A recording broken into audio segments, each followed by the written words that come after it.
আমি ছাত্ৰ সন্থাই অসমৰ ৰাইজে প্ৰথমৰ পৰাই কৈ আছোঁ যে জুবিন গাৰ্গক ন্যায় দিব লাগিব আৰু ছাত্ৰ সন্থাই কৈ আছোঁ যে জুবিন গাৰ্গক ন্যায় নিদিয়ালৈকে আমি ক্ষান্ত নহওঁ। আমাৰ প্ৰাণৰ শিল্পী জুবিন গাৰ্গক ন্যায় দিব লাগিব। ন্যায় কেনেকৈ তাৰো ব্যাখ্যা আমি দি আছোঁ। ন্যায় হ'ল দোষীক কঠোৰ দৃষ্টান্তমূলক শাস্তি দিব লাগিব আৰু শাস্তি কেনেকৈ আমি কৈ আছোঁ যে পানী নখৰকা তদন্ত কৰি SITয়ে যিটো তদন্ত কৰি পানী নখৰকা বিধৰ কটকটীয়া সাক্ষ্য প্ৰমাণসহ এখন চাৰ্জশ্বীট আদালতত জমা দিব লাগিব, যাতে আইনৰ সুৰুঙাৰে এজনো দোষী বাচি যাব নোৱাৰে। আজি সেই দিনটো আহি পৰিল।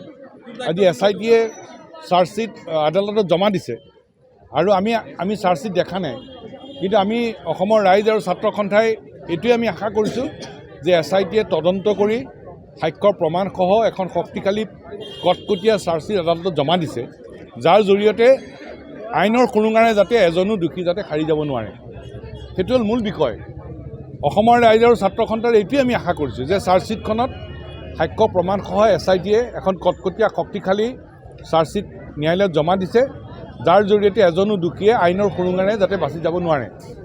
এতিয়া প্ৰশ্ন হ'ল যে অসমৰ সন্মানীয় মুখ্যমন্ত্ৰীগৰাকীয়ে আৰু অসম চৰকাৰে কৈছে যে পুলিচৰ দায়িত্ব শেষ, এতিয়া ন্যায়ালয়ে ন্যায় দিব।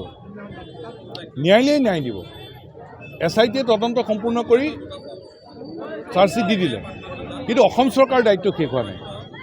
অসম চৰকাৰৰ এতিয়া দায়িত্ব আহি পৰিল, কাৰণ SITয়ে সাক্ষ্য প্ৰমাণসহ যিখন চাৰ্জশ্বীট আদালতত জমা দিছে, সেইখন আদালতত প্ৰতিষ্ঠা কৰা কামটো অসম চৰকাৰৰ। কাৰণ অসম চৰকাৰ স্পেচিয়েল প্ৰচিকিউটৰ দিব লাগিব, বিশেষ অধিবক্তা দিব লাগিব। ফাষ্ট ট্ৰেক কৰিম বুলি ট্ৰেকৰ কাৰণে অনুৰোধ জনাম বুলি অসম চৰকাৰে কৰিছে।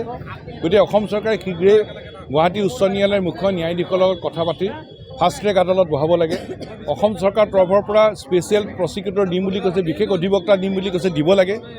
আৰু আটাইতকৈ ডাঙৰ দায়িত্বটো হ'ল অসম চৰকাৰৰ অধীনৰ SITয়ে সাক্ষ্য প্ৰমাণসহ যিখন চাৰ্জশ্বীট আদালতত জমা দিছে, সেইখন কোৰ্টত সাক্ষ্য প্ৰমাণেৰে প্ৰতিষ্ঠা কৰাৰ দায়িত্বটো কিন্তু অসম চৰকাৰৰ। গতিকে অসম চৰকাৰে এতিয়া এই চাৰ্জশ্বীটখনক আদালতত প্ৰতিষ্ঠা কৰা কামটো অসম চৰকাৰৰ সেই দায়িত্ব ল'ব লাগিব, যাতে প্ৰত্যেকজন দোষীয়ে কঠোৰ দৃষ্টান্তমূলক শাস্তি পায়, কোনেও যাতে আইনৰ সুৰুঙাৰে যাতে বাচি যাব নোৱাৰে। কাৰণ SITয়ে যিখন ৰিপৰ্ট দিছে, সাক্ষ্য প্ৰমাণসহ যিখন চাৰ্জশ্বীট দিছে, সেইখন কোৰ্টত প্ৰতিষ্ঠা কৰাৰ দায়িত্বটো এতিয়া অসম চৰকাৰ। আপুনি বিচৰা বাতৰি পাব কেৱল নিউজ 18 এপত। নিউজ 18 এপ ডাউনলোড কৰিবলৈ স্কেন কৰক এই QR কোড। গুগল প্লে ষ্টৰতো পাব এই নিউজ 18 এপ।